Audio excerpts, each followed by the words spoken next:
He tore the divorce papers from the clerk's hands before the ink was dry. Adrian Cross didn't wait for Elena to finish signing. He snatched his copy, straightened his jacket, and turned to face the small cluster of colleagues he'd brought to witness the moment. 3 men in expensive suits who laughed when he said, loud enough for the whole corridor to hear, finally cutting loose the deadweight. He didn't look at her when he said it. He didn't need to. Elena Vale stood 2 feet away, pen still in hand, and said nothing. She never did. That was the thing about her that had always made him feel superior. Her silence. He mistook it for weakness. He mistook a lot of things. She picked up her suitcase. 1 suitcase. 7 years of marriage, and she left with 1 suitcase, a fact that would haunt Adrian Cross for the rest of his life, though he didn't know it yet. If you've ever been dismissed by someone who should have known better, if you've ever been called nothing by someone you gave everything to, then you already know what Elena was feeling as she walked toward those courthouse doors. And if you want to see what happens next, stay with us. Subscribe to the channel, hit that like button, and drop your city and country in the comments. I want to see how far this story travels. Now let's go back to the moment everything changed. The courthouse steps were slick from an early morning rain that had stopped an hour before anyone arrived. The sky was the color of old pewter, flat and indifferent, the kind of morning that doesn't bother performing for anyone. Elena came down the steps slowly.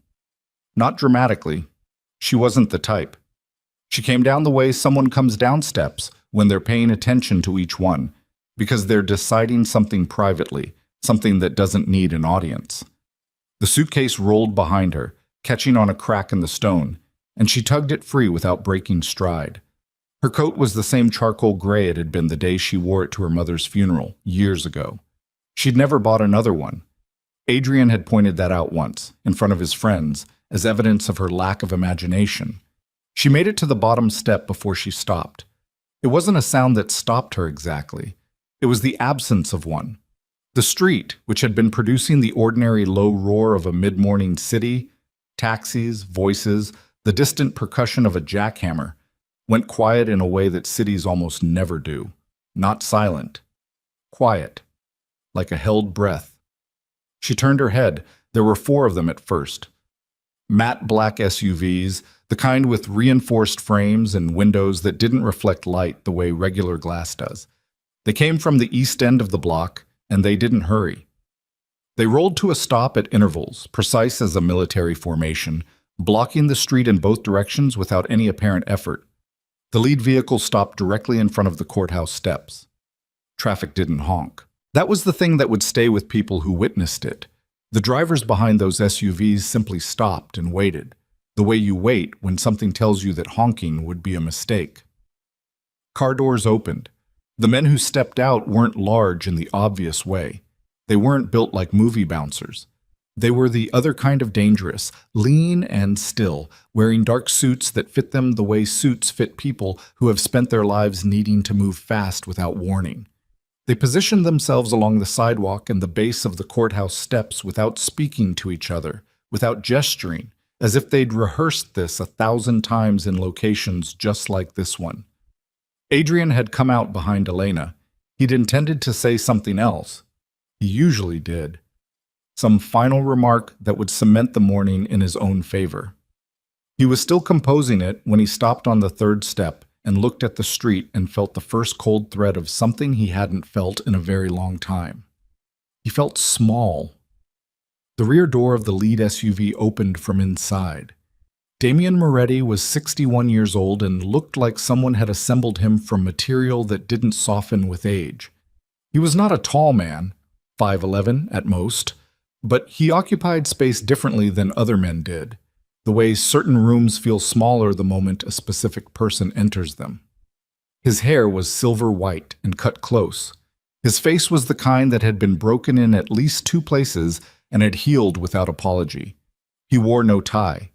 His suit was charcoal, the jacket open, and he moved with the unhurried deliberateness of a man who had never once in his adult life needed to rush toward anything. He looked at Elena. Not the building, not Adrian, not the assembled lawyers and witnesses who had gathered instinctively at the top of the steps to watch. He looked at Elena the way you look at something you have been trying to find for a very long time, and the expression on his face was not triumphant.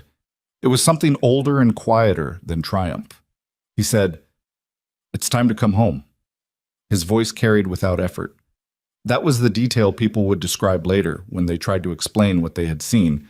Not the cars, not the security operatives, not the blocked street. His voice. How it moved through the air and arrived without strain. Elena didn't answer immediately. She stood at the base of the steps with her suitcase and looked at him, and something shifted in her face. Not surprise, not exactly. More like the way a person's face changes when they hear a word in a language they thought they'd forgotten and find that they still know what it means. She said, "You're late." He almost smiled. "I know." She picked up her suitcase and walked toward the car. One of the security operatives moved to take it from her. She let him. She didn't look back at Adrian. She didn't look back at the courthouse, or the lawyers, or the 7 years she'd left on a piece of paper with her signature at the bottom. Adrian watched her get into the car. He watched Damien Moretti wait until she was inside before he turned his gaze, just briefly, just once, toward the courthouse steps. He didn't look at Adrian with contempt or anger or any of the emotions Adrian would have understood. He looked at him the way you look at a door left standing open in a house you've already left. Then he got in the car. The convoy pulled out in the same unhurried formation. Within 40 seconds, the street was clear. Traffic resumed. A taxi driver who had been stopped behind the last SUV pulled forward, and everything went back to its ordinary noise. Adrian stood on the courthouse steps with the divorce papers in his hand and understood, for the first time, that something had just happened. He did not yet understand what. His name had been in the right places for 6 years. Adrian Cross, VP of Strategic Acquisitions at Varon Holdings, profiled twice in industry publications, photographed at the kinds of dinners where the seating chart tells you more about power than anything said at the table. He was 43. He wore shirts that cost more than most people's car payments, and he had built his entire identity on the premise that he could read a room faster than anyone else in it. He had not read Elena Vale. They'd met at a company event. She was working as a contract analyst for a firm Varon Holdings was acquiring, quiet in meetings, accurate in her assessments, and completely uninterested in the social maneuvering that made Adrian feel alive. He'd been attracted to that indifference. He'd mistaken it, as people often do, for a challenge. She wasn't a challenge. She simply had her attention on other things. They married 18 months after they met. She wore a simple dress, she didn't want a large ceremony, and she spent most of their wedding reception talking to his grandmother, who everyone else avoided because she was 90 and tended to repeat herself. His colleagues thought Elena was dull. He'd agreed with them, privately, by the end of the 2nd year. By the 3rd year, he'd stopped including her in invitations. By the 5th, he'd stopped pretending he cared about her opinion. By the 7th, he'd built an entire scaffolding of contempt to hold up his own choices, and Elena had become the central structural element. If she was nothing, then his unhappiness wasn't his fault. She'd never argued. That was the thing he couldn't stand. Not passive-aggressively silent, not coldly silent. She simply didn't engage with cruelty. She'd answer a direct question. She'd have a conversation about things that mattered. But when he performed, when he went sharp and public and dismissive, she went somewhere inside herself and waited for it to be over, and he could never reach her there, and it maddened him in ways he wouldn't have admitted to anyone. The morning after the courthouse, his phone started ringing at 6:47. It was Marcus Webb, who managed Varon's institutional investor relationships, and he did not say good morning. "Adrian, I need you to tell me that what I'm seeing on my screen right now is a data error." Adrian had been awake for an hour already, sitting at the kitchen island of the apartment he'd moved into 8 months ago when he decided the divorce was inevitable. He had coffee. He had 3 newspapers he wasn't reading. He had the particular kind of wakefulness that comes not from rest, but from a night during which sleep simply failed to arrive. "What are you seeing?" he said. Hargrove Capital pulled their position. All of it. Overnight. Adrian set down his coffee. Hargrove Capital was not a small investor. They were not, in fact, the kind of institutional partner who pulled positions without extended notice, contractual negotiation, and the kind of documented rationale that took months to produce. That's not possible. "I have the confirmation email in front of me. Send it." It arrived in 30 seconds. He read it twice. It was terse in a way that formal communications almost never are. 3 sentences, signed by Hargrove's managing director, no explanation beyond strategic reallocation of capital resources.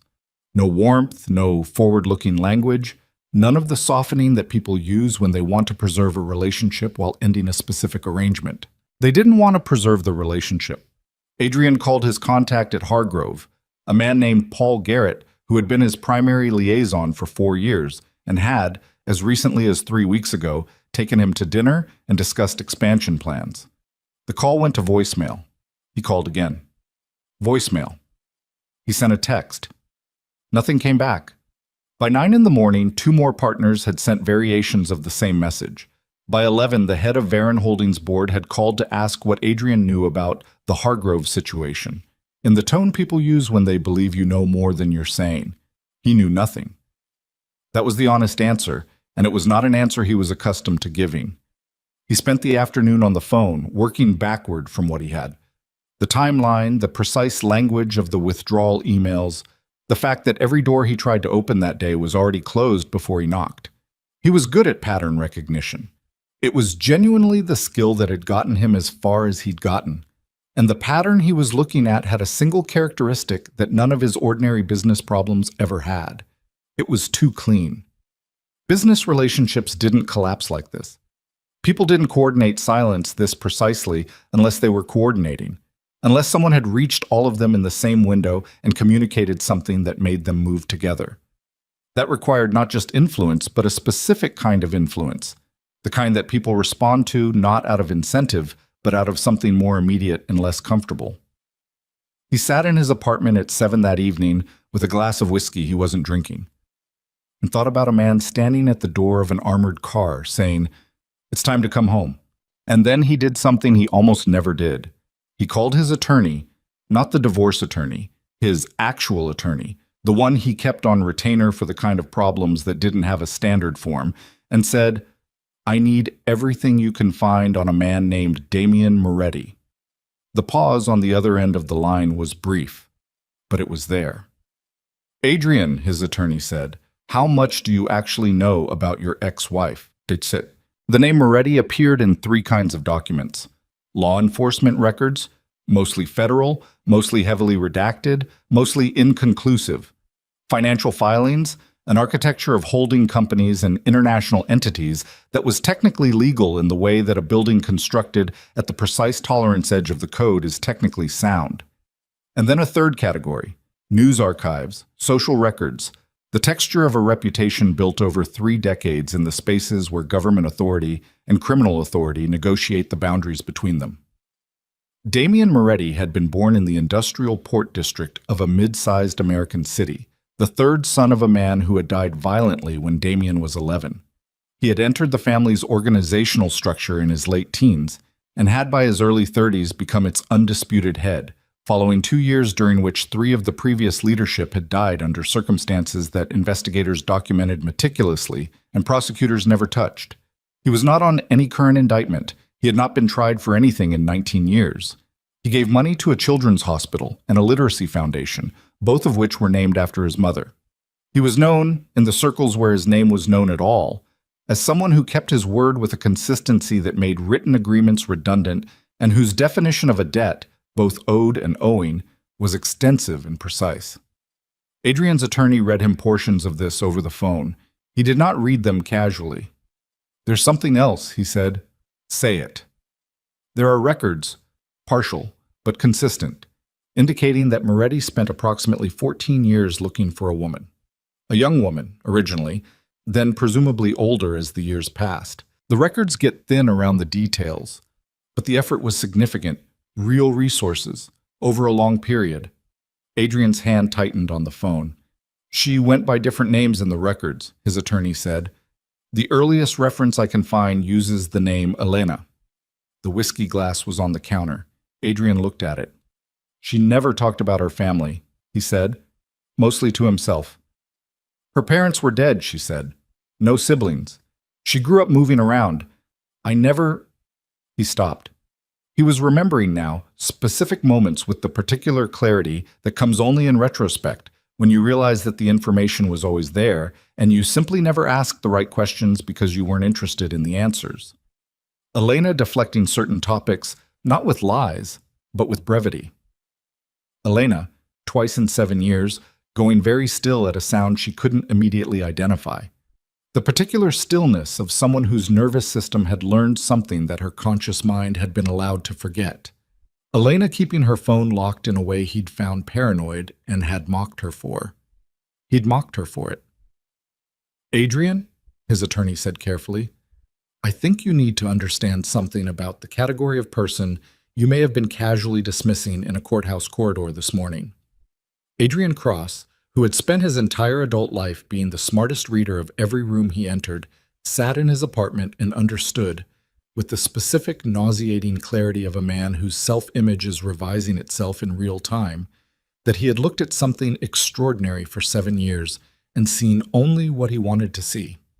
Outside, the city went about its evening. Somewhere in it, in a residence that would not appear in any public record, Elena Vale was in a room she had not been in since she was 7 years old, and the man who had spent half his life searching for her was sitting across from her, and neither of them was saying very much, because there was too much to say, and they were both people who understood that some things could not be rushed. Adrian didn't know any of that. What he knew was the pattern in front of him, and the pattern said that he had walked into something he didn't understand, and that the consequences were only beginning, and that the woman he had publicly called dead weight on the steps of a courthouse that morning was connected to something so far outside his experience that he didn't yet have the vocabulary for it. He picked up the whiskey glass and set it down without drinking. His phone rang. Unknown number. He stared at it for 3 rings before he answered. Silence on the other end, then breathing, then a voice he didn't recognize, low and without effect, that said exactly 6 words before the line went dead. "You don't know what you lost." The call ended. Adrian sat in the silence of his apartment and felt, for the first time in longer than he could remember, genuinely afraid. Not of the man in the black convoy, not of the collapsing business relationships, not of any specific and nameable threat. He was afraid because he was starting to understand that the story he'd been living in was not the story he thought it was, and that the version where he was the protagonist, the rising executive, the man of discernment, the one who knew how to read a room, was a story that had just ended. Whatever came next was something else entirely. He just didn't know whose story it was yet. The call lasted 6 seconds and left nothing to trace. Adrian sat with the dead phone in his hand for a long time after, not moving, not thinking in any organized way, just sitting with the specific weight of a sentence that had been aimed at him with precision and then withdrawn before he could respond to it. That was deliberate. He understood deliberate. He set the phone face down on the counter, got up, went to the window, and looked at the street below. Normal evening, people walking, a couple arguing quietly outside a restaurant, a delivery driver double-parked with his hazards on. Nothing looking back at him, nothing he could see. That was the point, probably. He turned around and looked at his apartment, the clean lines, the expensive objects arranged with the deliberateness of a man who curated his own life the way other people curate public profiles. And for the first time in the 6 years he'd been building this version of himself, the room looked hollow. Not comfortable, not impressive. Hollow, like a stage set for a performance that no one had come to watch. He picked the phone back up and called his attorney again. "I need a name," he said when the call connected. "Someone who can tell me what I'm actually dealing with, not publicly sourced. Someone who knows how these organizations operate from the inside." Another pause. His attorney was a careful man. That was why Adrian kept him.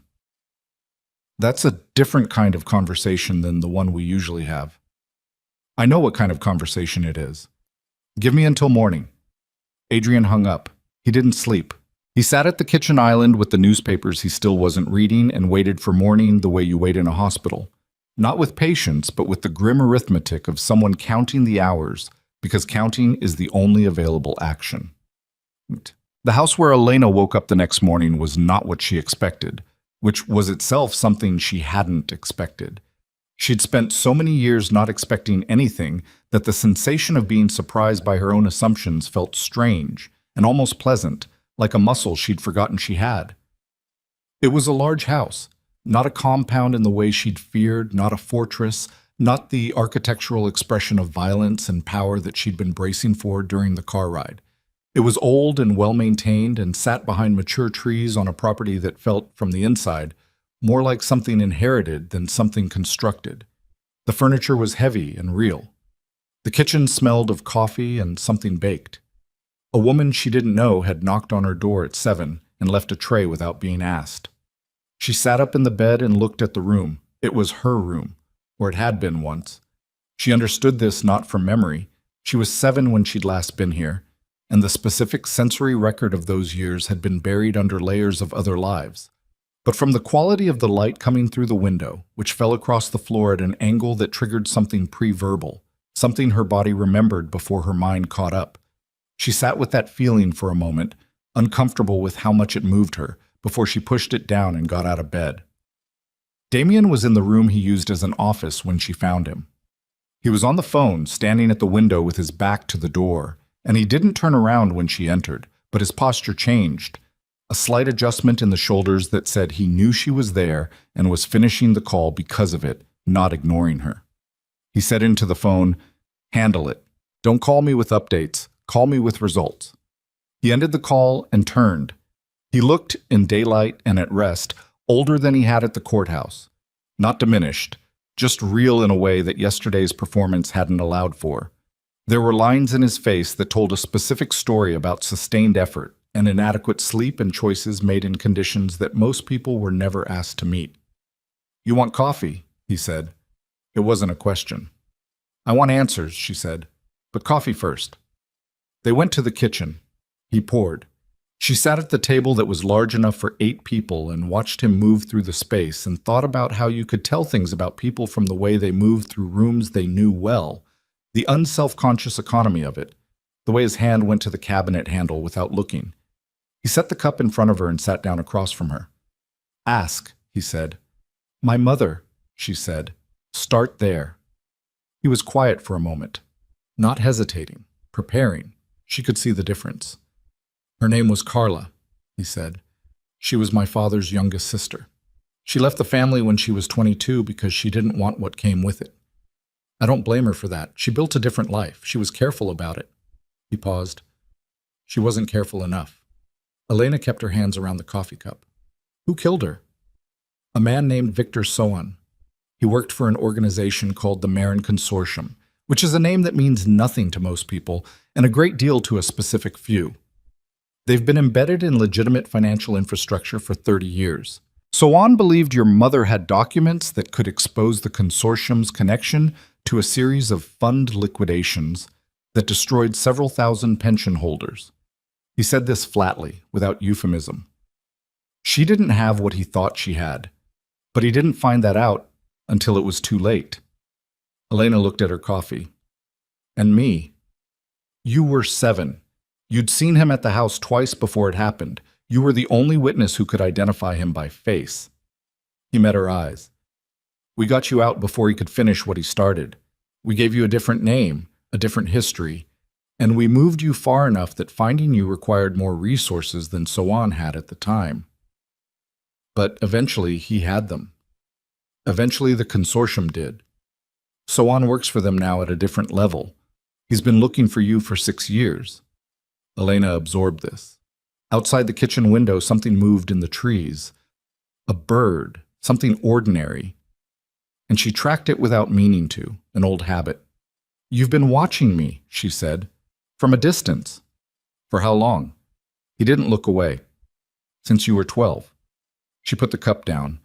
The sound of it on the table was louder than she intended. "You watched me for 22 years, and you didn't—" She stopped. Started again, because she wasn't a person who left sentences unfinished from emotion. "You didn't come. I came when you needed me to come. The timing before yesterday would have put you in more danger, not less. That's a decision you made for me." "Yes." The single syllable had no defensiveness in it. He said it the way someone says yes when they've already examined the choice from every angle and arrived at the same conclusion every time and aren't going to pretend otherwise. She hated that it was honest. It would have been easier if he'd tried to justify it. I'm not asking you to forgive the years, he said. I'm asking you to understand that you're not safe yet, and that what I need to tell you next is going to be harder than what I've already told you. She looked at him across the table. Then say it. He reached into the folder in front of him. She hadn't noticed it when she came in, and slid a photograph across the table.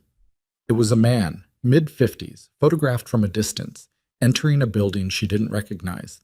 Slightly soft focus, the kind of image taken with a long lens without the subject's knowledge.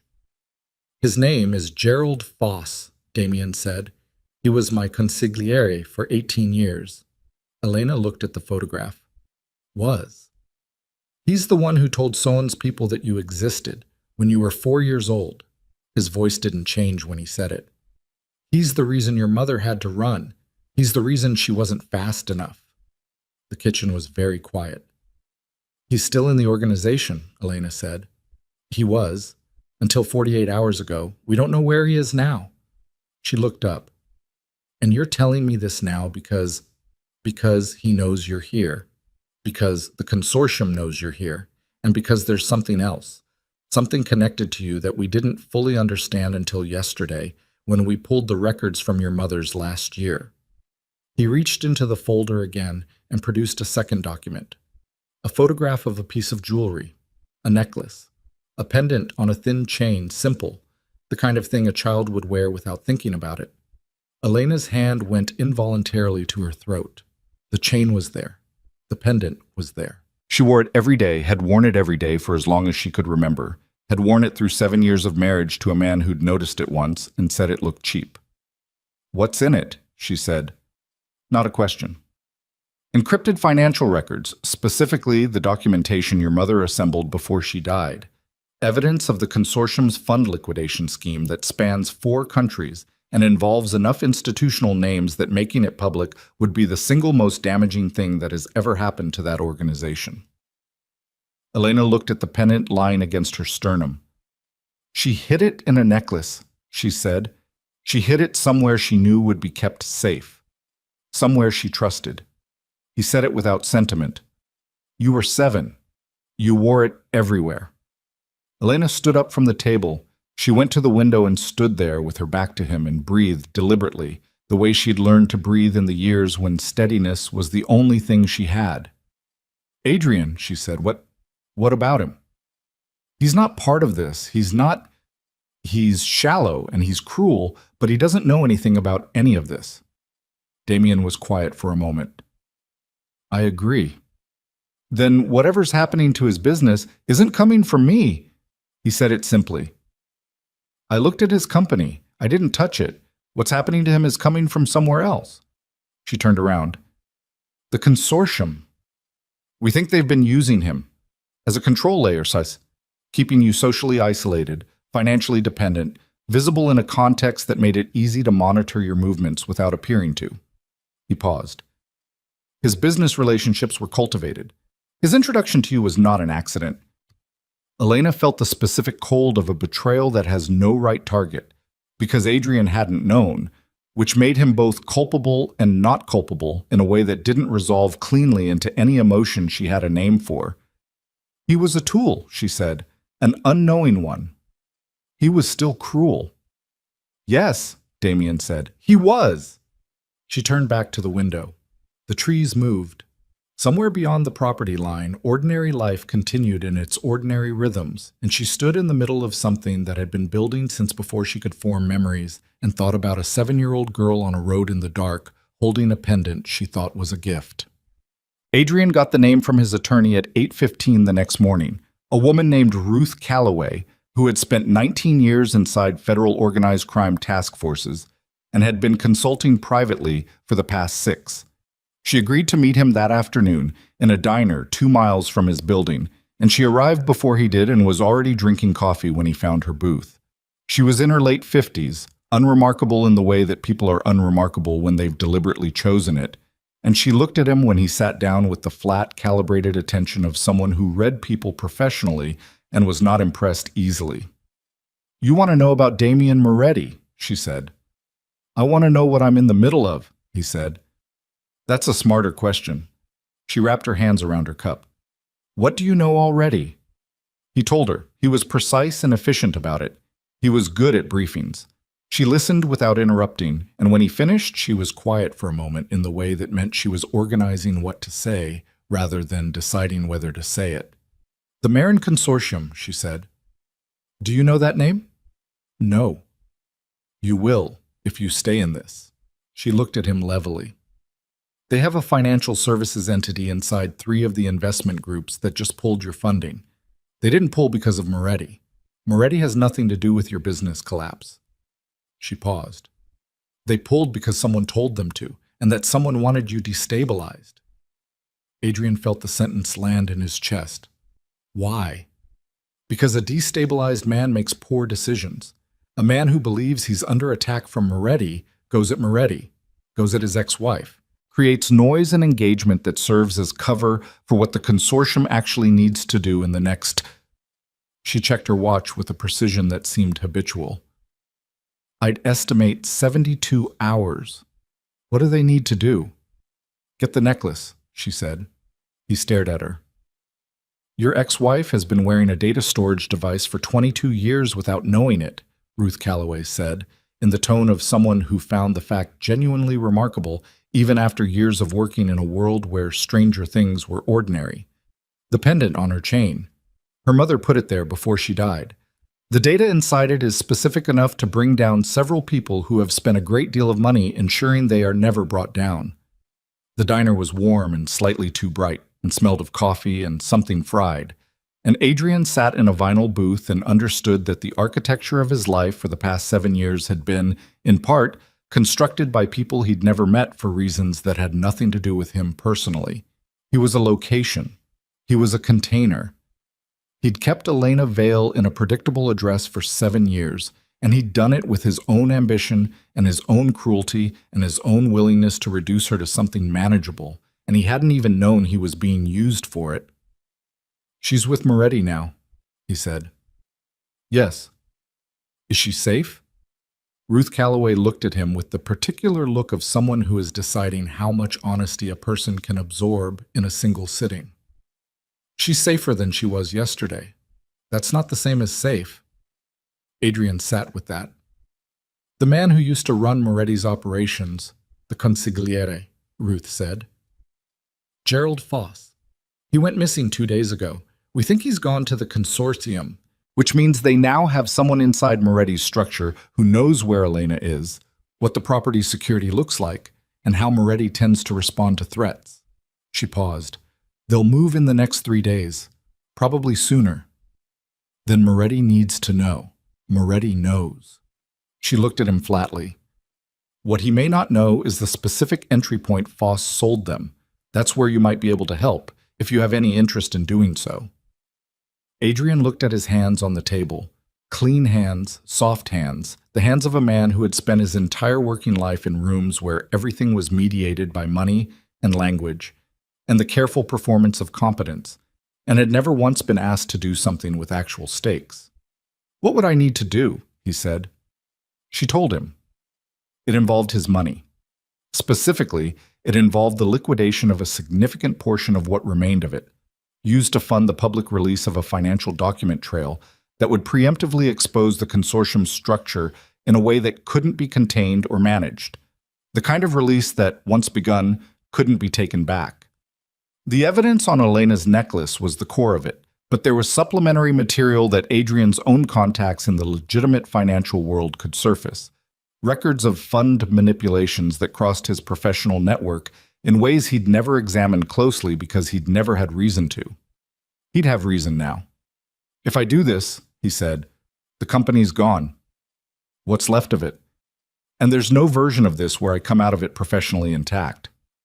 No, she said simply. He sat with the coffee he'd ordered and hadn't touched.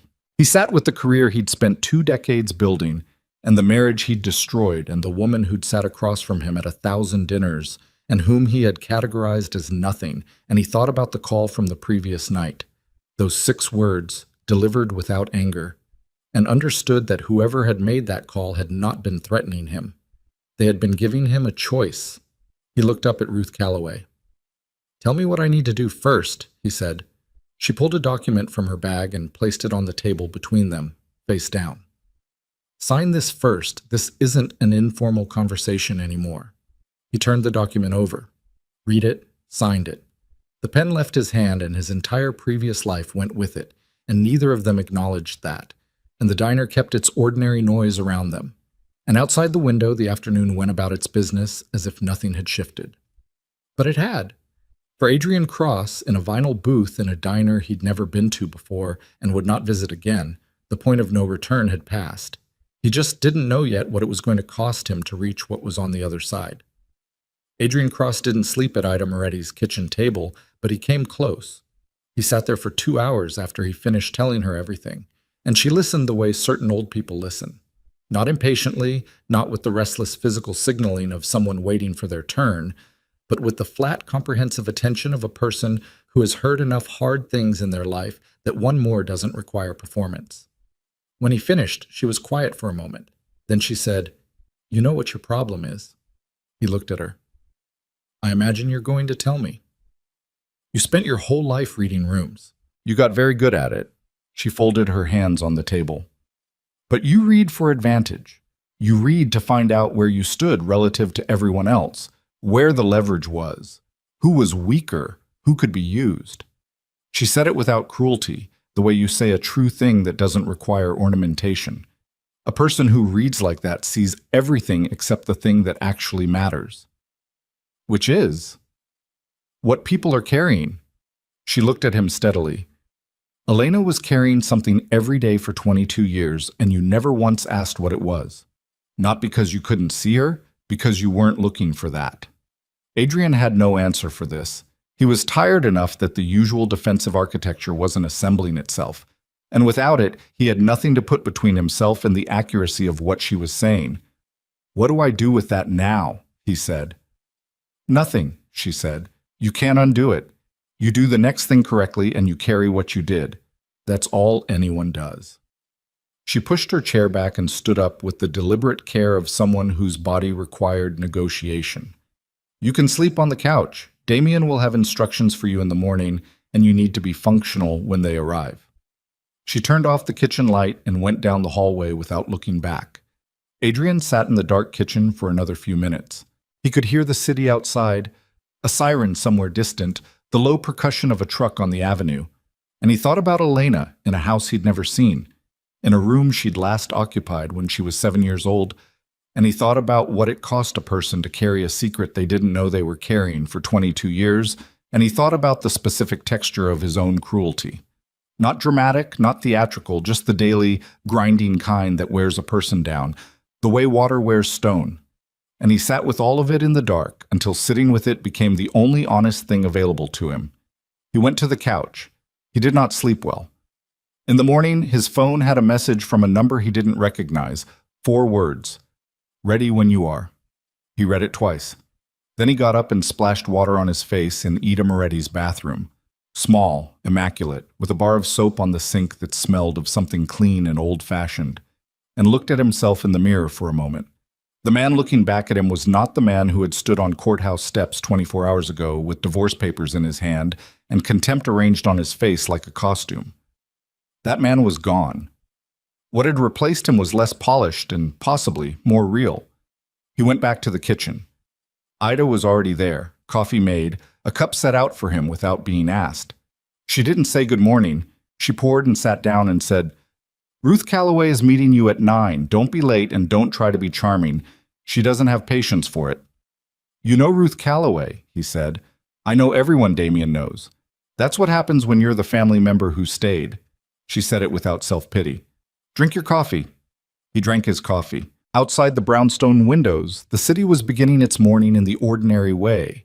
The particular quality of early light on old brick, the sound of a delivery truck, someone's voice carrying from the street below. And he sat in the kitchen of a woman he'd met 9 hours ago and felt, for the first time in longer than he could reconstruct, that he was in exactly the right place, even though the right place was uncomfortable and unfamiliar and cost him something just to remain in. That, he thought, was probably what it felt like, to be honest. He set the cup down. "Thank you," he said, "for opening the door." Ida looked at him over her own cup. Don't thank me yet, she said. Thank me if this ends correctly. He nodded. He picked up his coat from the chair where he'd left it and put it on, and walked to the front door, and stepped out into the morning, and started moving toward whatever came next with the particular forward lean of a man who has stopped calculating whether the direction is advantageous and has simply chosen it because it is the only direction that means anything. The document sat in Ruth Calloway's bag on the ride back to her office, and Adrian Cross walked out of the diner into afternoon air that felt different against his face than it had 2 hours ago. Not colder, not warmer, just different in the way that air feels different when the person breathing it has become, in some fundamental way, a different person than the one who walked in. He didn't go back to his apartment. He went to his office, which he still had access to for another 30 days per the severance terms his board had gently but clearly begun constructing, and he sat at his desk and began pulling files, not company files. His personal contact archive, the network he'd built across 15 years of strategic relationship management, the names and numbers of people in institutional finance who owed him small favors or large ones, people who had reason to be concerned about the consortium's embedded interests in their own organizations, and who might, if approached correctly and with the right documentation, be willing to surface what they knew. He worked through the evening without eating. He made 12 calls and was direct on 11 of them and indirect on one because the one required it. By 9 o'clock, he had 3 commitments and 2 maybes and a clearer picture of how deeply the consortium's financial fingerprints ran through the legitimate investment landscape, deeper than even Ruth had indicated, which meant either her information was incomplete or she'd given him the conservative version to avoid shocking him into paralysis. He was beginning to suspect the latter. At 9:40, his phone lit up with a number he didn't recognize. He answered it because he was answering everything now. Mr. Cross? The voice was male, measured, with the faint trace of an accent he couldn't place, somewhere mid-European, flattened by years of deliberate neutrality. My name isn't important. What's important is that you stopped making calls about 20 minutes ago, which tells me you reached the edge of what your personal network can tell you. I can take you further. Adrian's hand tightened on the phone. Who are you? Someone who has been inside the consortium's financial architecture for 4 years. Someone who has been looking for a reason to exit that doesn't end with him in a cargo container. A pause. The document you signed this afternoon is the reason. Adrian went still. How do you know about that? Because Ruth Calloway told me. She's been building toward this for 2 years. You're the piece she needed that she didn't have. Legitimate access to financial networks that sit adjacent to the consortium's structure without being inside it. Someone who can move in those rooms without triggering the security response that any of her existing contacts would produce. Another pause, shorter. My name for now is Thomas. I need to meet you in person, tonight. Adrian looked at his desk, the files open in front of him. The life he was in the process of dismantling with both hands. Where? He said. Thomas turned out to be a thin man in his late 40s with the particular physical economy of someone who had spent years being careful about how much space he occupied. He was already at the location, a parking structure 3 blocks from Adrian's building, level 4, the northeast corner, when Adrian arrived, standing in the shadow between 2 concrete pillars with his hands in his coat pockets and his back against the wall in the way of someone who did not like having his back to open space. He looked at Adrian for a moment before he spoke, the way people look when they're taking a final reading. You understand that what I'm about to give you makes you a target, Thomas said. Not hypothetically. I signed a document this afternoon that made me a target, Adrian said. Keep going. Thomas reached into his coat and produced a drive, small, matte gray, the kind of thing that looked entirely unremarkable. This is 2 years of internal consortium financial transfers, shell structures, beneficiary chains, the specific instruments they use to move capital between the criminal layer and the legitimate one. He held it without offering it yet. The encryption on Elena Vale's pendant covers the historical record, the original fraud, the fund liquidations, the murders that protected it. This covers the current operation. Together, they make a case that no amount of legal maneuvering can contain. Adrian looked at the drive. Why didn't you give this to Calloway? I did. She has a copy, but the consortium has a source inside 2 of the federal task forces she works with, which means anything she submits through official channels gets flagged before it can be acted on. Thomas's voice was even and factual, the voice of someone reporting rather than persuading. The release has to be simultaneous, public, and broad enough that suppression isn't possible. Financial press, independent journalists, 3 specific regulatory bodies in 2 countries, all at the same moment, which requires coordination that Calloway can manage but not fund. And I can fund it, Adrian said. You have approximately 6 days before your remaining liquid assets are frozen by the board action your CFO filed this morning. Adrian absorbed this without reaction, which took effort. His CFO had filed a board action. His CFO, who had been with him for 4 years, who had been in the room when Adrian described the shape of the company he was trying to build, who had a photograph of his kids on his desk. How far in are they? Adrian said. Your CFO has been a consortium placement for 3 years. Your lead institutional liaison, the one who managed the Hargrove relationship, 18 months. Thomas paused. Your executive assistant was not. She is clean. I mention this because she has also been documenting internal communications for the past 6 months and doesn't know what to do with what she has. Sandra, Adrian said, mostly to himself. She noticed the pattern in the investor calls before you did. She didn't tell you because she thought you were part of it. Adrian stood in the parking structure and breathed the cold concrete air and thought about Sandra Chen, who had worked for him for 3 years and made excellent coffee and ran his calendar with the precision of a military operation and had apparently been sitting on a private investigation while he'd been busy performing the role of corporate visionary.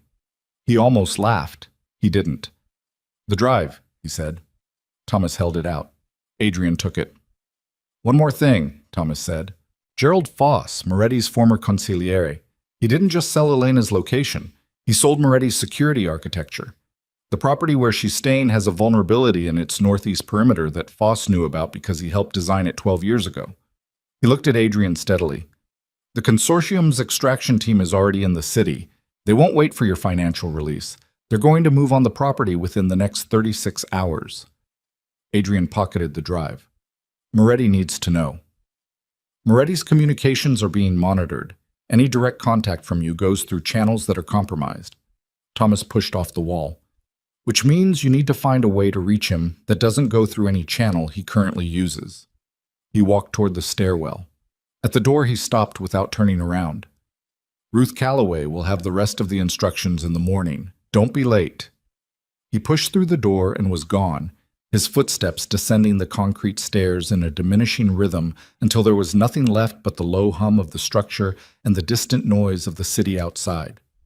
Adrian stood alone on level 4 with the data drive in his pocket, and 36 hours before someone tried to take Elena, and understood with complete clarity that he had no idea how to do any of what was required next. He also understood with equal clarity that he was going to do it anyway. He reached Damien Moretti through his grandmother. This required explanation. Adrian's grandmother, 91, sharp, and possessed of a social history that Adrian had never thought to examine closely, had known a woman named Ida Moretti for 50 years, through a charitable foundation they'd both served on, and through the specific social adhesive of women who outlived most of their contemporaries, and form bonds that don't require justification. Ida Moretti was Damien's aunt, his father's sister. She was 84 and lived in a brownstone on the east side and had, as Adrian confirmed with a single phone call to his grandmother at 10:15 that night, a landline that Damien called every Sunday.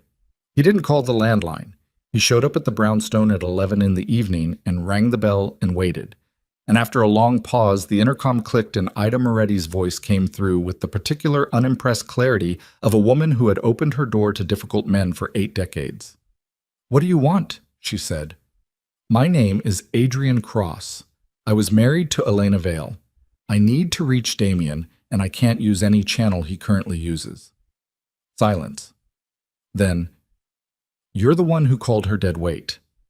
He closed his eyes briefly. "Yes." "And you're here at 11 at night." "Yes." Another silence, longer. Then the door buzzed open.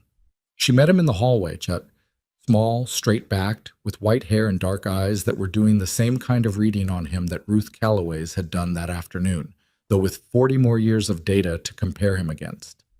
She looked at him for a moment that felt considerably longer than it was. "You're scared," she said. "I have information that could get Elena killed if it doesn't reach Damien in the next few hours."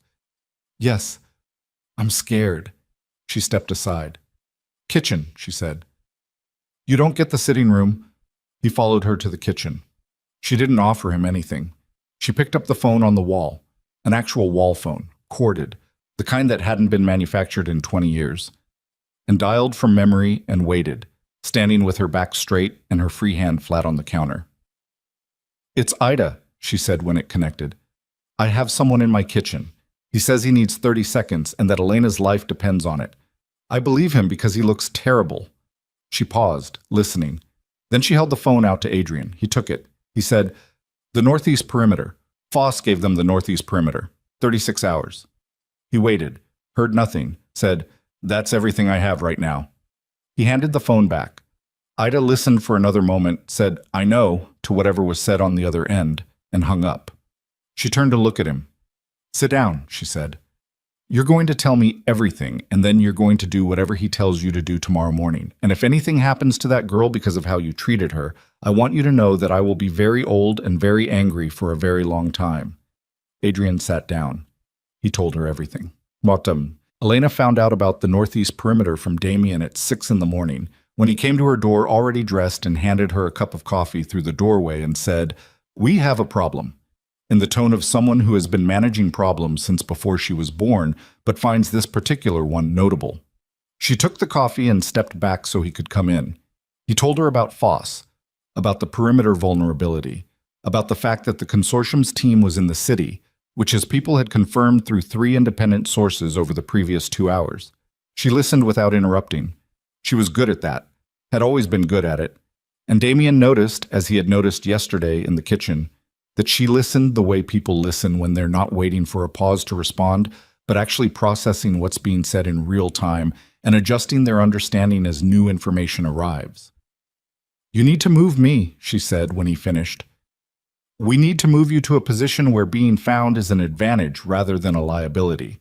He said it carefully. "Running doesn't end this. They'll find another location. We need to be somewhere we choose, in conditions we control, when they arrive." She looked at him over the coffee cup. "You want to let them come." "I want to be ready when they do." She thought about this. "The necklace is what they want." Yes. She reached up and touched the pendant. 22 years of wearing it without knowing what it meant, and now knowing changed the weight of it. It felt heavier, though it hadn't changed physically, the way objects become heavier when you understand what they carry. "If I give them the necklace," she said, "they won't stop. The data is evidence of crimes that implicate people who will spend whatever they need to spend to ensure it never surfaces. Getting the necklace isn't the end of what they want from you." He said it without softening. "You understand what I'm telling you." She did. She set the coffee cup down on the nightstand. "Then we need Adrian's financial release to go out before they reach us," she said. "If it's already public, if the documents are already in enough hands, the necklace becomes evidence in a case that's already open rather than the only copy of a secret. It changes what they gain by taking it." Damien looked at her for a moment. "You've been thinking about this." "I've been awake since 4. She paused. "He's going to do it. Adrian, he's going to release the documents." "How do you know?" She considered this. "Because it's the only thing left that he can do that costs him enough to matter." She said it without bitterness, just accuracy. He needs it to cost him something. That's the only way he knows how to be real. Damien was quiet for a moment. Then he said, "The team moves in 2 hours. You'll need to pack what you need from this room." "I've been packed since yesterday." He almost smiled. The same almost smile as the courthouse steps. The expression that arrived and stopped just before it completed, like a door opened a crack and then held. He left. She picked up her suitcase, the same one from the courthouse, the one with 7 years of marriage reduced to its essentials, and she sat on the edge of the bed and thought about her mother, who had hidden a secret in a necklace and given it to a 7-year-old girl to carry without knowing. What that had cost her mother, Elena had always known. What it was about to cost everyone else was still becoming clear. The move happened at 8:15. 2 vehicles, not the convoy from the courthouse, These were unremarkable sedans, the kind that disappeared into traffic. Elena rode in the second car with a man named Carver, who said 4 words during the entire 40-minute drive and had the quality of stillness that Elena associated with people who had been in enough situations that vigilance had become their resting state. They arrived at a warehouse property in the Port District. Old buildings, legitimate shipping operation as cover, the kind of layered arrangement that had probably been in place for years. She didn't ask about the details. She watched the space, noted the exits, counted the personnel she could see, and doubled it for the ones she couldn't. Damien was already there. He was on a call when she arrived, standing in the center of a large open room that had been converted into something between a command center and a staging area, and he ended the call when he saw her and crossed the room. "Adrian's moving the release forward," he said. "It goes out at noon. That's 4 hours." "Yes." "Do they know it's coming?" "They will within the hour. Their financial monitoring is good." He paused. "When they know the release is imminent, the extraction timeline compresses. They'll move before noon if they can." Elena looked around the room. Personnel she didn't know, equipment she couldn't fully read, the organized tension of people who were prepared for something and waiting for the clock to reach 0. "Gerald Foss," she said. "Where is he?" Damien's expression didn't change, but something behind it shifted, a tightening, brief and controlled. "We don't know precisely. He'll come with them. He'll want to be there." She said it with the certainty of someone who had spent years watching people perform their own worst impulses. "He spent 30 years in your organization. He knows how you think. He knows how you move. He sold you out, which means part of why he did it was to be in the room when it fell apart." She looked at Damien. "People who betray things they love always want to watch it end. It's the only way they can make it mean something." Damien was very still. "You knew him for 18 years, she said. "I did." "Then you know I'm right." He didn't answer immediately. He looked at her with the expression of a man who has arrived, after a long time, at a question he already knows the answer to and doesn't like. "Yes," he said. The word landed in the room between them, and neither of them moved. Then Carver appeared from the far end of the room at a pace that wasn't quite running, but was everything below it. And the look on his face was the specific look of someone who has received information that changes the geometry of the next few minutes. "Perimeter contact," he said. "Southeast, not northeast." The room shifted. People moved with the coordinated speed of preparation meeting reality, and Damien turned toward Carver with the full intensity of a man who had just been told that everything he'd prepared for was wrong. "Southeast," Damien said. "2 vehicles, stationary at the moment." Carver's voice was clipped and flat. "They're not moving in." "Then they're waiting." "Yes, sir." Elena understood before anyone said it. She understood because the geometry of it was already clear. Southeast entry compromised meant the intelligence Damien had received about the northeast perimeter wasn't a vulnerability accidentally disclosed by Foss. It was a deliberate misdirection. Not Foss selling Damien out. Foss feeding Damien exactly the information needed to move Elena to a location of the consortium's choosing, the warehouse. This was the location they'd chosen. She felt the cold move through her in a single clean line from the base of her skull to the bottom of her spine, and then she felt something else, something harder and less clean, which was the specific, clarifying anger of someone who has understood the full architecture of a trap and is still standing inside it. She turned to Damien. His face told her he'd arrived at the same place. "How many?" he said to Carver. "Southeast team is 8, confirmed. We think there's a second unit. We haven't located it." "Foss will be with the second unit," Elena said. Her voice was steady. "Because the second unit is the one that actually comes through the door." Damien looked at her. She looked back at him. Outside, somewhere in the Port District morning, the consortium's people were sitting in their vehicles and watching the clock move toward a moment they had constructed with considerable care over a considerable amount of time. And inside the warehouse, Elena Vale stood in the center of a room she'd walked into believing it was a choice and understood that it was a cage. And the question, the only question that mattered now, was whether she was the kind of person who waited to be found in a cage or the kind who found the door before it closed.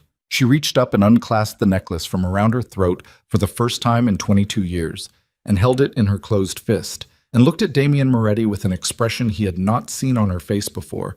Not fear, not desperation, but the particular cold clarity of someone who has just decided that surviving is no longer enough, and that the only acceptable outcome is to end this completely, and that she is willing to become whatever that requires. Ida hung up the phone.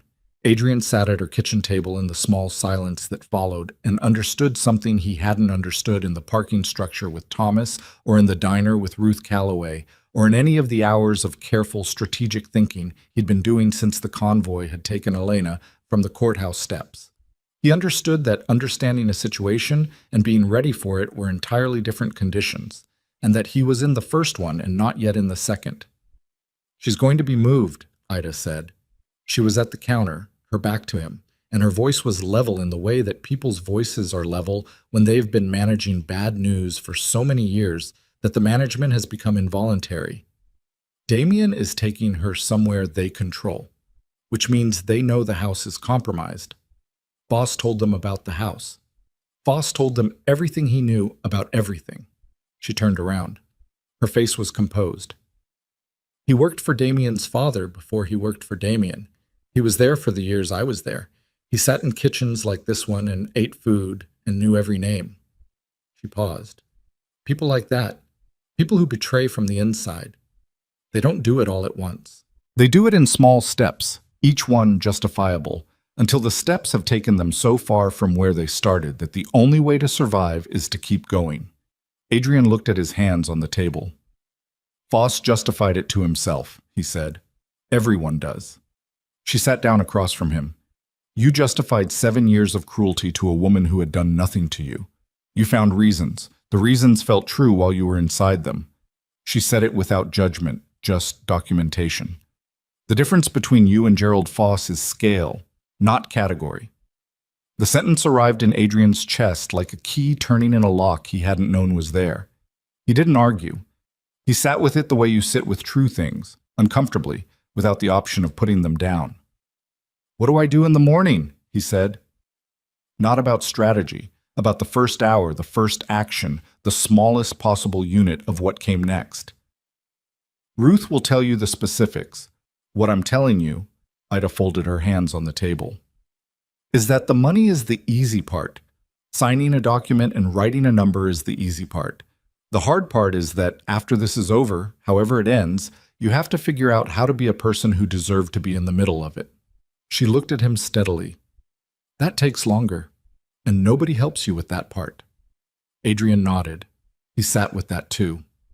Outside, the night had settled into its quiet hours, and somewhere in the city, Elena Vale was in a house she'd last known when she was 7, and the pendant on her necklace held the evidence of a crime that had taken her mother, and tomorrow everything was going to move very fast and he was going to have to be ready.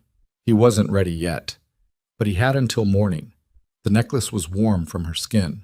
Elena closed her fingers around it and felt the pendant's edge press into her palm, and that small physical discomfort was the thing that kept her grounded in the next 30 seconds, while the room around her reorganized itself from a command center into something more like what it actually was, a kill box, chosen and prepared by people who had been watching her move for longer than she'd known she was being watched. Damien was already across the room, his hand on Carver's arm, speaking low and fast. She watched him work, the way his mind moved, the way the people around him responded, not with the anxious overcompliance of men who feared him, but with the particular sharp attention of people who trusted the next thing he said would be worth hearing. He'd built something real here, over 30 years and at enormous cost, and Foss had walked through the center of it for 18 of those years and learned every load-bearing wall. She crossed the room to where they stood. I need to know the layout, she said. Every exit, every entry point. Carver looked at Damien. Damien said, tell her. Carver pulled a paper schematic from the table. Gotcha. I'll see it. Actual paper, she noted, not a screen, which meant he'd prepared for the possibility that their digital systems were being read, and spread it flat. The warehouse footprint. 4 ground-level entries, 2 loading bays on the south face, a catwalk level above the main floor, roof access via a service ladder on the north end. Southeast team, Elena said. 8 confirmed. Stationary. Still stationary, Carver said. He had an earpiece in his left ear and was getting continuous feed. The second unit, we've picked up a vehicle on the north access road, moving slow. North. Service ladder, roof access. They're not coming through a door, she said. Foss knows you'd have the ground entries covered. He comes down from the roof, opens the south loading bays from inside, and the southeast team moves when the bays open. She looked at the schematic. How long to get someone to the roof access ladder? We have 2 men on the north side, Carver said. Pull them back. Both men looked at her. If they're on the ladder, when Foss's unit comes down the north access road, they get taken out quietly, and Foss walks into a building he thinks is compromised from the inside. She put her finger on the schematic, on the point where the service ladder met the roof hatch. Leave the ladder open. Let them think they've come in undetected. The moment they're inside, she looked up at Damien. How many people do you have on the catwalk level? Damien looked at the schematic for 2 seconds. Then he looked at Carver. Pull the north perimeter back. Move Chen and Reyes to the catwalk. Get Marquez on the southeast bay controls. Carver was already moving, his hand at his ear. Elena looked at Damien. You know Foss is going to head straight for me. Yes. Then I need to be visible, somewhere he can see me from the catwalk, before he gets to ground level. Damien's jaw tightened. You want to be the target. I want to be the one thing in this building he's absolutely certain about. Everything else can be uncertain. She held the necklace up between them, the pendant catching the flat industrial light. He comes for this. He's been coming for this for 22 years. Give him a clear line to it and he stops calculating and starts moving. And people who stop calculating make mistakes. Damien looked at her for a long moment. The look of a man doing a specific internal calculation that had nothing to do with tactics. If anything goes wrong, Mom, he started. Then something goes wrong, she said. Let's go. What? They put her in the center of the main floor, at a work table that had been cleared and repositioned so it was visible from the catwalk above and from both loading bay doors. She sat on a stool with the necklace on the table in front of her. Not wearing it, not hiding it, just there in plain sight. And the deliberateness of that tableau was something she understood Foss would read the moment he saw it. He would know it was a setup, but he would also be unable to stop himself from coming for it. That was the bet. And she was betting it on 22 years of watching people choose badly when the thing they wanted was close enough to touch. She sat and breathed. The warehouse was quiet in a way that warehouses aren't quiet when they're empty. It was the quiet of occupied stillness, of people holding their positions in the dark of the catwalk above and in the shadow behind the equipment racks on either side. And she could feel the weight of all of it pressing against the silence. 11 minutes. She counted her heartbeats for a while and then stopped because it wasn't helping. She looked at the necklace on the table. She thought about her mother. Not sentimentally, just factually, the way you think about a source when you're trying to understand a document. Carla had been 22 when she left this family, and she'd built a life that looked ordinary from the outside. And she'd kept one secret and died for it, and her daughter had carried the secret in a piece of metal around her neck for 22 years without knowing. What would she say if she could see this room? Elena thought she would probably say something practical. Her mother, from what she could reconstruct of her, had been a practical woman. She would probably say, pay attention. She paid attention. The roof hatch opened at 9:47. She didn't hear it. She was 2 floors below, but she heard the change in Carver's voice from across the room. The single word he said into the air that meant the motion sensor on the roof had triggered, and she felt the room's tension change the way pressure changes in a room when a door opens somewhere else in a building. She put her hands flat on the table. She looked at the necklace. She did not look up at the catwalk. 4 minutes passed. Then she heard them. Not footsteps exactly, more the suggestion of footsteps. The almost nothing sound of people who were trained to move quietly, but were moving across a metal catwalk that transmitted vibration regardless of intent. She still didn't look up. She heard the loading bay door, south face, east bay, begin to move, the mechanical groan of it. Then the percussive sound of the southeast team moving in, 8 people entering with the coordinated speed of a group that had been waiting for exactly this signal, and the warehouse went from almost silent to full of movement in a single second. The lights went out. Not all of them. The emergency strips along the floor edges stayed lit. throwing the space into a low red-orange that was enough to move by and not enough to shoot accurately by. That was intentional. That was Damien's people pulling the main grid on a prearranged signal. Elena did not move from the stool. She heard, in the dark and the noise, a voice she didn't know shouting commands in the direction of the loading bay. She heard the catwalk team engage, the sounds of it, physical and close, the specific ugly sounds of people fighting in confined spaces without room for anything clean or controlled. She heard someone hit the catwalk railing hard enough that the whole structure rang. She kept her eyes on the table. She felt him before she saw him. The specific change in air pressure that means someone is close and moving deliberately, not the random movement of a chaotic room, but targeted, directional, aimed at exactly where she was sitting. She heard his breathing, elevated but controlled, the breathing of a man who was managing his exertion with discipline. And she knew without looking that Gerald Foss was 6 feet behind her and closing. She didn't turn around. "The pendant," he said. His voice was even, conversational.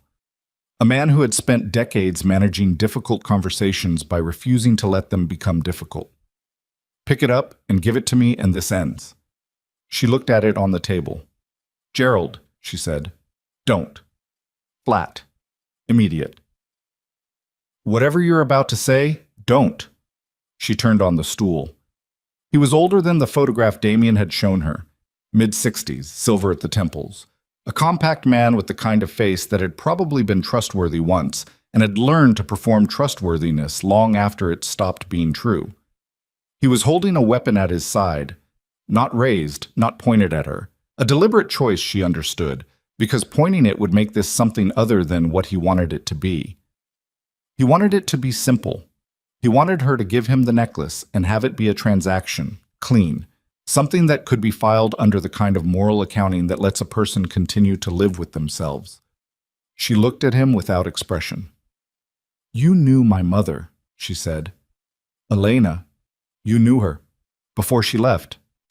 She kept her voice level, the way his was level, because she understood that the person who lost their level first lost everything else with it. "She was 22. You were, what, early 30s. You already worked for Damien's father." His face didn't move, but something in it, some small deep thing, registered the direction she was going.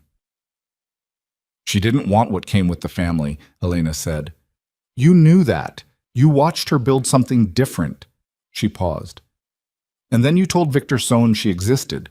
And then Sohn decided she had something she didn't have, and you let it happen. I didn't—" He stopped. His jaw was tight.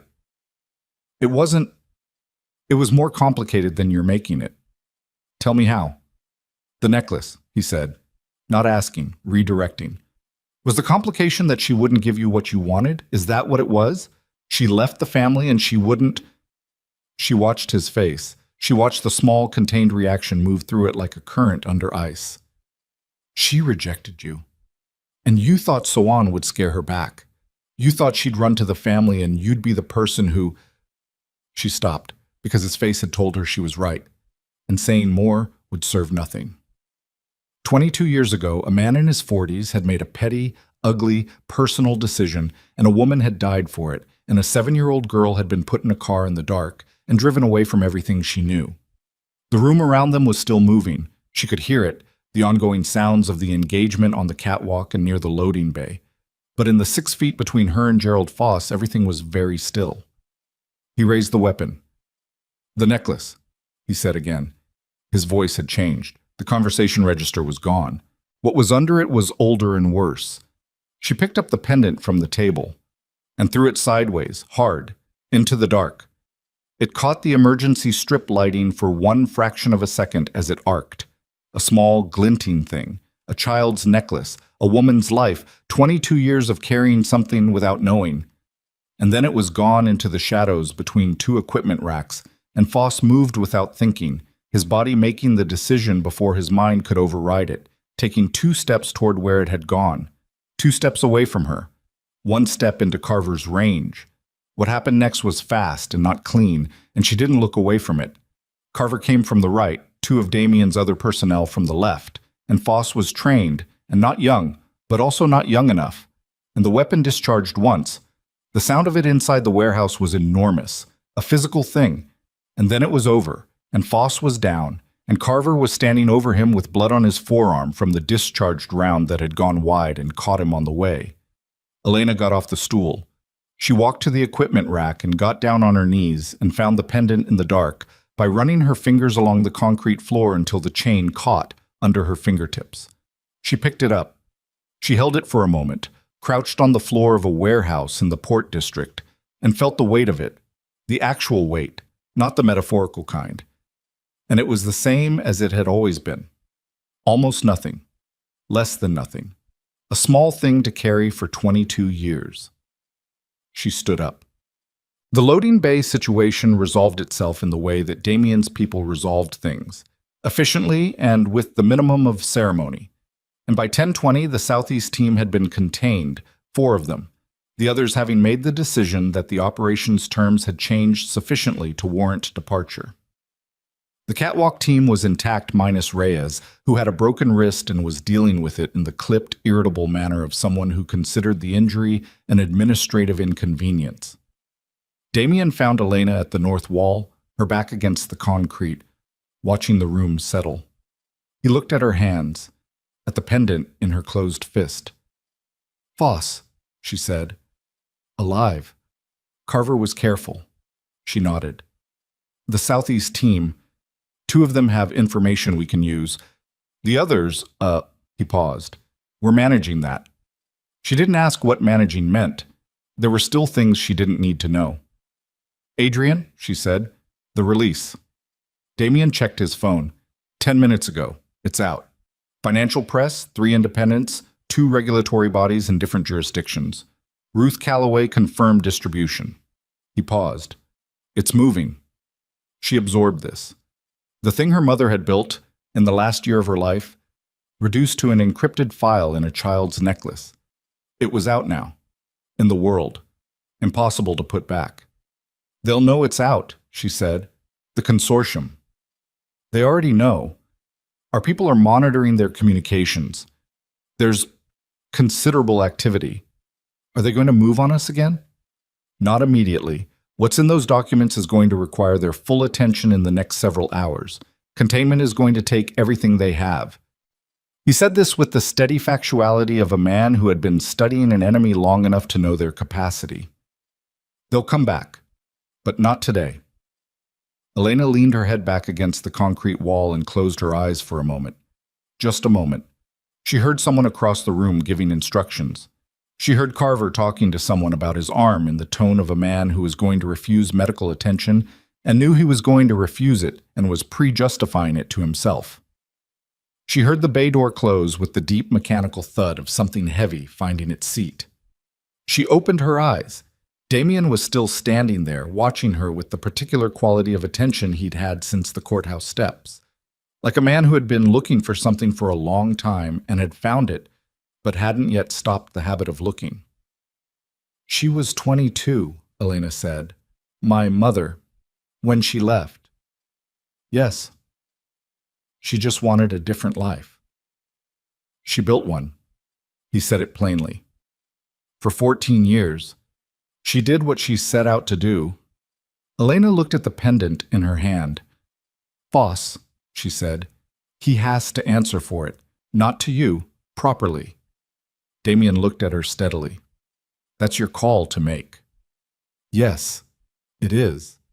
She closed her fist around the pendant again and pushed off the wall and started moving toward the center of the room, because there was still work to do, and the morning was still young, and somewhere out there, Adrian Cross had just burned his life down to a foundation of ash in order to do one right thing, and the consortium structure was beginning to come apart at the exposed joints, and none of it was finished yet. None of it was close to finished. She was almost to the center of the room when Carver's voice cut across the noise, sharp, clipped, the voice he used when the information was immediate. "We've got a problem," he said. "Adrian Cross just went dark. His phone, his tracker, everything, 20 minutes ago." He paused, and in the pause she heard what he was about to say before he said it. "And we just pulled footage from the building where he made the release. There were 2 men in the lobby when he came out. They were waiting for him." The room went quiet. Elena stopped walking. She turned to look at Damien, and he was already looking at her, and the expression on his face was the expression of a man who has just watched one problem close and another open, and understands that the second one is going to require everything he has left. Elena crossed the room in 8 steps and took the phone from Carver's hand and looked at the footage herself. Timestamp, 10:04 a.m. Adrian coming through the lobby doors with the particular exhausted forward lean of a man who had been awake for 30 hours and had just done the most consequential thing of his life. 2 men rising from the lobby seating. Not aggressive, not running, just rising and moving to intercept with the coordinated ease of people who had done this before and didn't need to hurry because they already controlled the outcome. Adrian looked at them. He didn't run. That was the detail that hit her. He looked at them, and he didn't run. She handed the phone back to Carver. Where would they take him, she said to Damien. If they wanted him dead, they'd have done it there.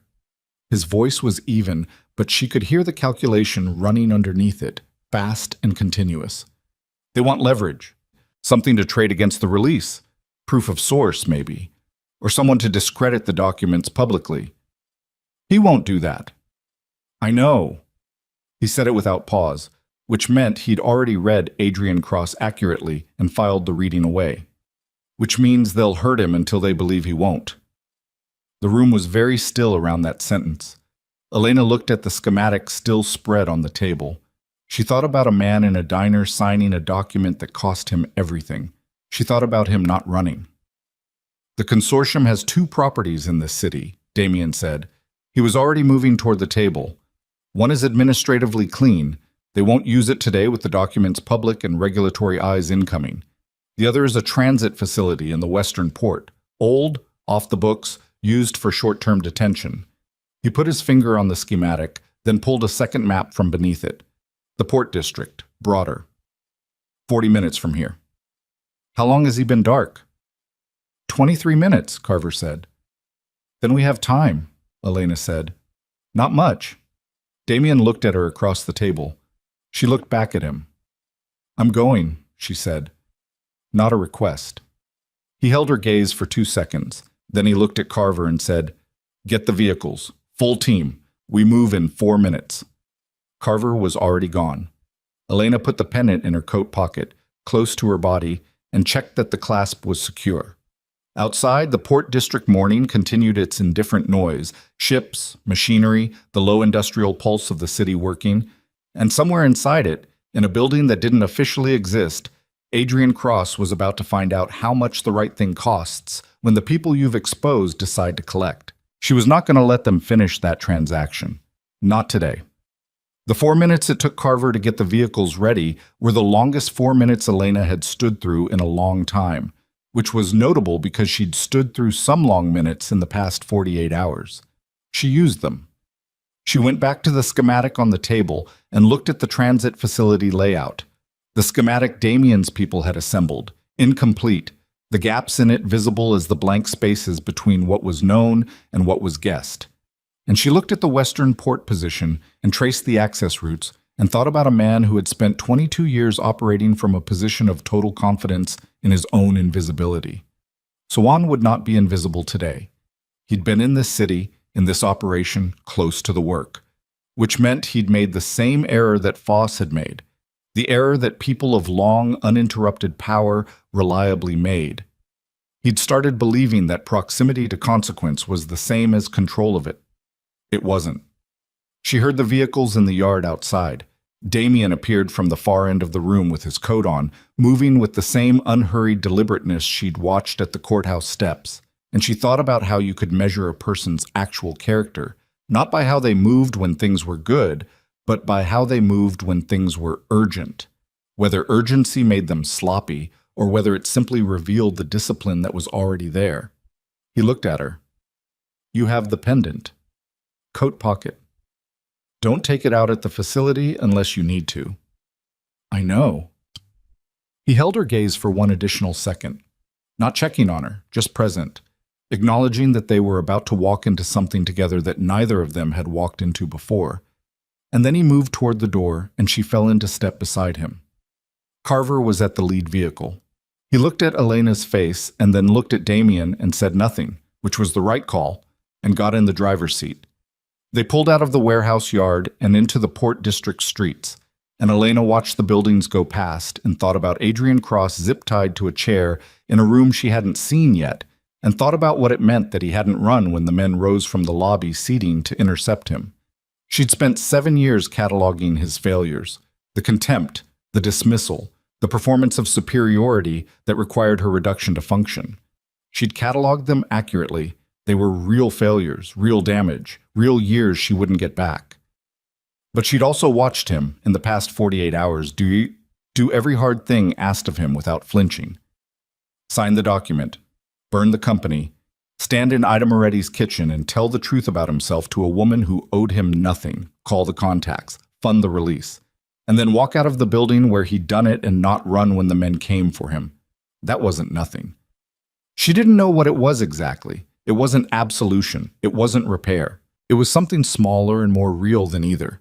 A single correct choice made at full cost by a person who had spent years making wrong ones, and she was going to find him in whatever room they'd put him in, and she was going to bring him out of it, not because he'd earned it in any accounting that balanced the ledger, but because leaving him there was not something she was willing to be. The vehicle picked up speed on the port access road. 12 minutes. She put her hand in her coat pocket and felt the pendant and breathed and watched the waterfront go past and did not look away from what was coming. The vehicles moved out of the warehouse at 10:31, 2 unremarkable sedans and 1 cargo van that had been repurposed with the kind of modifications that didn't show from the outside. And Elena rode in the lead car with Damien and said nothing for the first 8 minutes because there was nothing useful to say, and she had learned, over the course of a life that had required considerable self-management, that words spoken to fill silence usually cost more than they were worth. Damien was on the phone. He spoke in short fragments, absorbing information and redirecting it, and she watched the Port District move past the window. The particular ugliness of working industrial waterfront, the cranes and container stacks and low buildings that looked like they'd been built without any intention beyond function, and she thought about Adrian Cross in a room somewhere inside all of this, and what the next hour was going to cost him on top of everything it had already cost him. She thought about what it had cost her mother to build a life outside the one she was born into, and how that life had ended and how the ending had been set in motion not by an enemy, but by someone who sat at the table and ate the food and knew every name. Foss was in custody. That was handled. What was not handled was Victor Sohan, who had been, according to everything Damien's people had assembled over the past 48 hours, present in the city. Not directing from a distance. Present. The consortium, when its financial architecture was under existential pressure, apparently preferred to have its most dangerous instrument close to the work. She turned from the window. Sohan is at the transit facility. Damien lowered the phone. We think so. Not we think. He's there. She said it with the flatness of certainty rather than argument. The facility is his choice, not a subordinate's. He takes Adrian himself because Adrian is the public face of the release, and discrediting him publicly is the only remaining move that slows the regulatory response. She paused. And he's been waiting 22 years to close the file on my mother. He's not going to delegate being in the room when he thinks he's finishing it. Damien looked at her steadily. If Sohan is there personally, the security posture at the facility is different than what we planned for. I know. Elena, I know, she said again, not dismissing him, acknowledging the weight of it and choosing to carry it anyway. How far? 12 minutes. She turned back to the window. 12 minutes. She put her hand in her coat pocket and felt the pendant there, the small hard fact of it, and left her hand around it and watched the waterfront go by and breathed. The transit facility was 3 buildings behind a working freight operation. Legitimate business at the front, the old structure behind it accessed through a connecting yard that was fenced and gated and looked from the road like ordinary port infrastructure. Damien's people had a schematic assembled from satellite imaging and a source who had done maintenance work on the property 2 years ago, and it was good enough to work from and incomplete enough to be dangerous. They stopped 2 blocks out.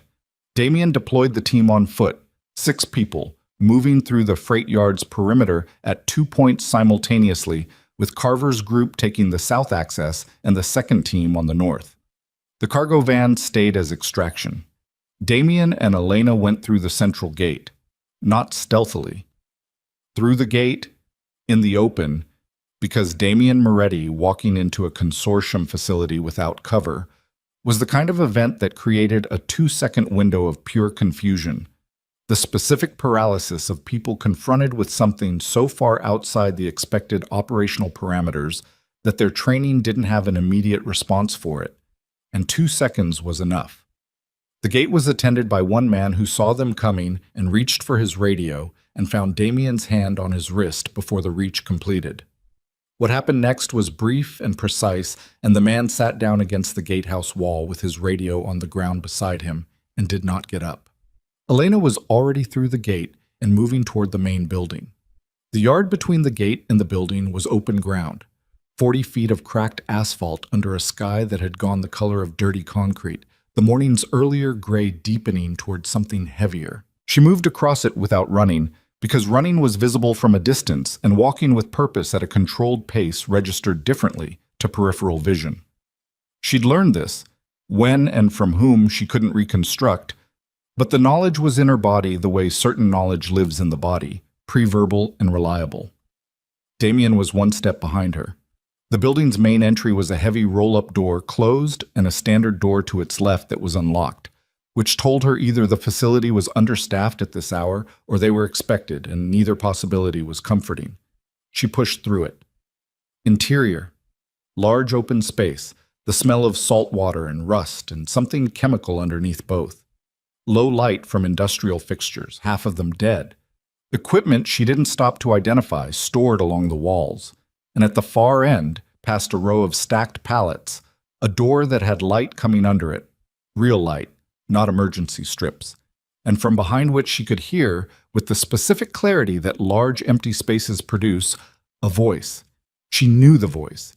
She hadn't heard it in 22 years, had been 7 when she heard it last, but the body holds certain sounds the way it holds certain smells, in a register that bypasses the rational catalog entirely and lands directly in the oldest part of the nervous system.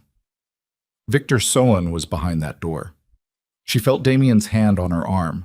Not restraining, just present, a specific kind of contact that communicated awareness without instruction, and she registered it and kept moving. She pushed through the door. The room was a former foreman's office, maybe 30 feet square, with a window that had been painted over and a concrete floor, and one overhead light that was doing the work of 3. Adrian Cross was in a chair in the center of it. His hands were zip-tied behind him. His face told the story of the past 40 minutes in the specific visual language of impact and time. There was blood from his lip, dried now at the corner, and his left eye was beginning to close, and he held himself with the careful stillness of someone managing pain by not moving anything. He doesn't have to move. He saw Elena come through the door, and something in his face did something complicated and unreadable. And then he saw Damien behind her, and the complication resolved into something more like relief and less like whatever it had been before. Victor Sohn was standing at the far wall. He was 63 years old and looked like a man who had spent his life in the specific moral weather of the work he'd chosen. Not monstrous in appearance, which was the thing about people like him that always struck her as the genuine horror. He was compact and gray-haired and wore a good coat, and his face in repose had the quality of a man who had made peace with his choices, the way you make peace with something by simply refusing to look at it long enough that it stops being visible. He looked at Elena. He looked at Damien. He looked at Elena again, and something moved across his face that was the ghost of an expression, surprise, possibly, or the closest thing to surprise available to a man who had systematically eliminated it from his responses over decades. There were 2 other men in the room. They were against the left wall, and they were watching Damien with the attention of people doing a very rapid reassessment. "The documents are public," Elena said. She didn't announce it. She said it the way you say a fact to someone who needs to hear it stated plainly. As of 40 minutes ago, 2 jurisdictions, 5 outlets, 3 regulatory bodies. You know this already. Sohn looked at her. Documents can be challenged. Sources can be discredited. His voice was what she remembered, even managed, the voice of a man who had never raised it because he'd never needed to. Your friend here was about to help us with that. He wasn't going to help you with anything, she said. People help when they're asked the right way. Victor, Damien's voice from behind her. Just the name, just that, carrying everything he intended it to carry. The two men against the left wall made the decision simultaneously. She saw it happen, the exchange of a look, the reading of something in Damien's posture that completed the risk calculation they'd been running since the door opened. And both of them stepped back, hands visible, removing themselves from the equation with the pragmatic self-preservation of professionals who understood when an operation had concluded regardless of what their employer wanted. Soan didn't look at them. He kept his eyes on Elena. The necklace, he said.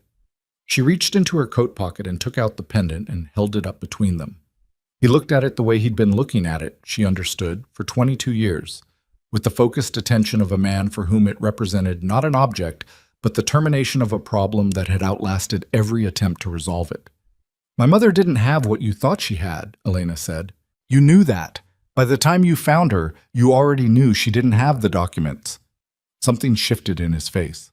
Small. Controlled. But you couldn't let her go, Elena said, because she'd seen you. Because the mistake of going to her at all was a mistake you couldn't leave standing. She watched him. You killed her to cover an error, not a threat. An error. And then you spent 22 years looking for me because I was 7 years old and I'd seen your face and you couldn't close the file. The room was very quiet. She built a life, Elena said. 14 years. She did everything right, and the reason it ended was not some grand conspiracy. It was your pride. She said the last word without heat, without contempt, just factually, the way a doctor describes a diagnosis. That's what this has been. 22 years of my life, my mother's life, all of it, because you couldn't accept that you'd made a mistake and walk away from it. Soan's jaw worked once. The necklace, he said again. Quieter now. A man returning to the only fixed point available to him. The data is already out, she said. The necklace is evidence in an active regulatory investigation as of 40 minutes ago. Taking it from me doesn't close anything. It just adds to what's already on the table. She lowered her hand and put the pendant back in her pocket. It's over, she said, and you know it's over. The question is what you do with that. Soan looked at her. He looked at Damien. He looked at the two men who had removed themselves from the wall, and at the door that had opened behind Damien and admitted Carver and two others who positioned themselves with the quiet efficiency of people who had been doing this kind of work for years. Victor Soan had spent 40 years being the most dangerous person in every room he entered. Elena watched him conduct his final inventory of the room he was currently in, and watched him arrive at the conclusion that this was not that room, and watched the arrival of that conclusion on his face. Not defeat exactly, but the specific expression of a man who has reached the end of a calculation and found that the answer isn't what he spent his life working toward. He sat down on the edge of a crate against the wall. Not dramatically. He just sat down, the way a man sits when he's been standing for too long. Carver moved forward. Elena turned to Adrian. She crouched in front of his chair and looked at his face. The blood, the closed eye, the careful way he was holding himself. And then she reached around behind him and worked the zip tie until it gave, and his hands came free and he brought them around slowly, the way you move things that have been in the wrong position for too long. He looked at her. She looked at him. There was a version of this moment that existed in the story she might have told about herself 6 months ago, where she would have felt something clean, vindication, or anger fully expressed, or some narrative satisfaction in the reversal of positions. That version didn't arrive.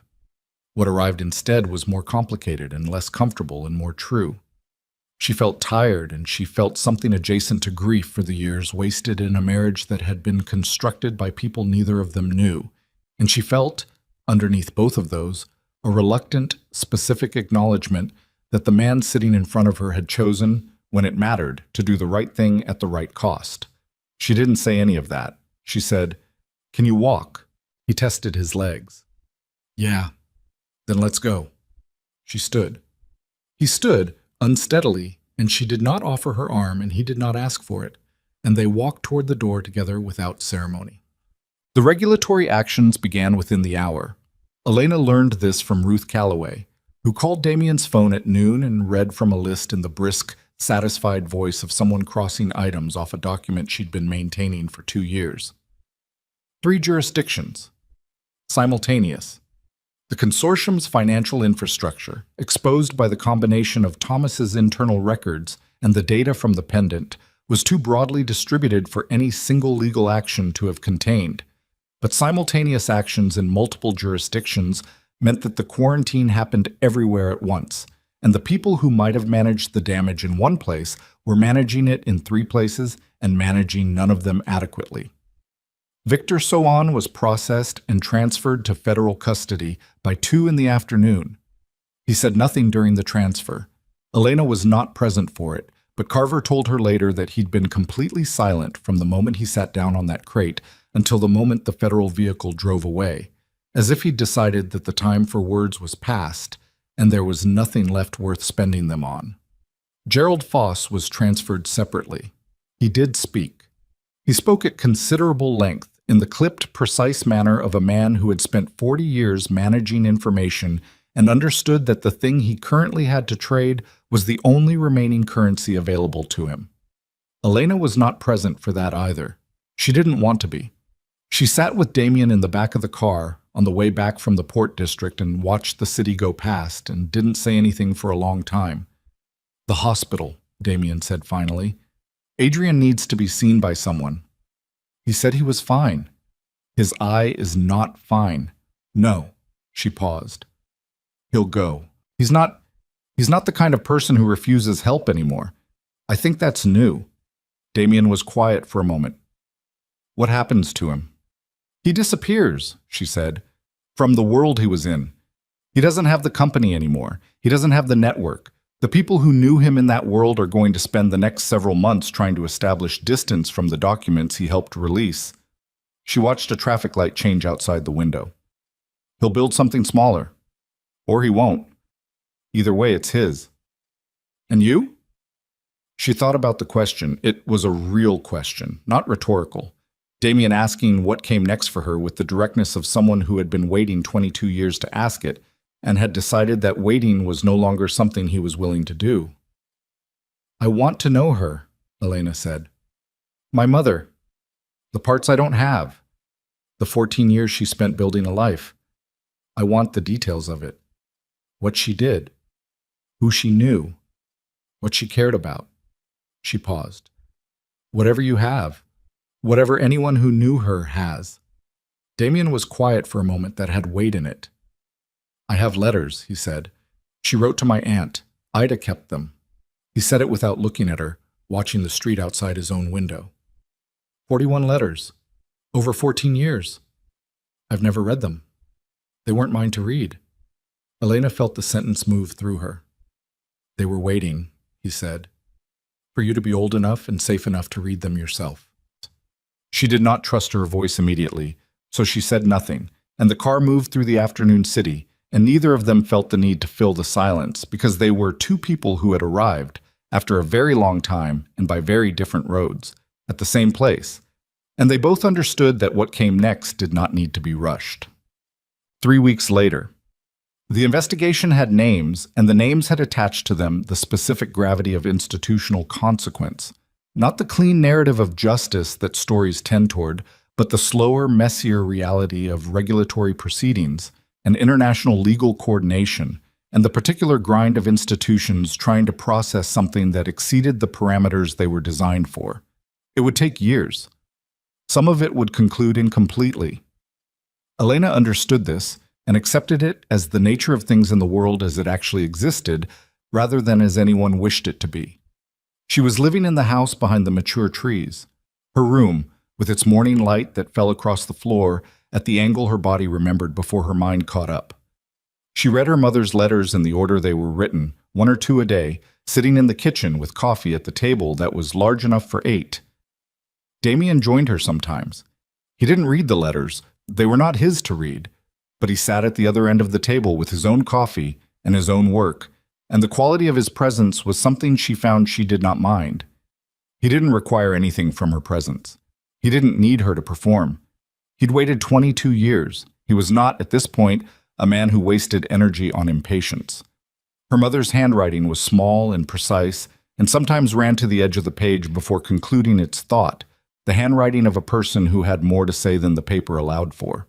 She wrote about ordinary things: a job she'd taken, a neighborhood she'd moved to, a book she'd read that reminded her of their grandmother's kitchen. She wrote about Elena twice in 41 letters, both times briefly.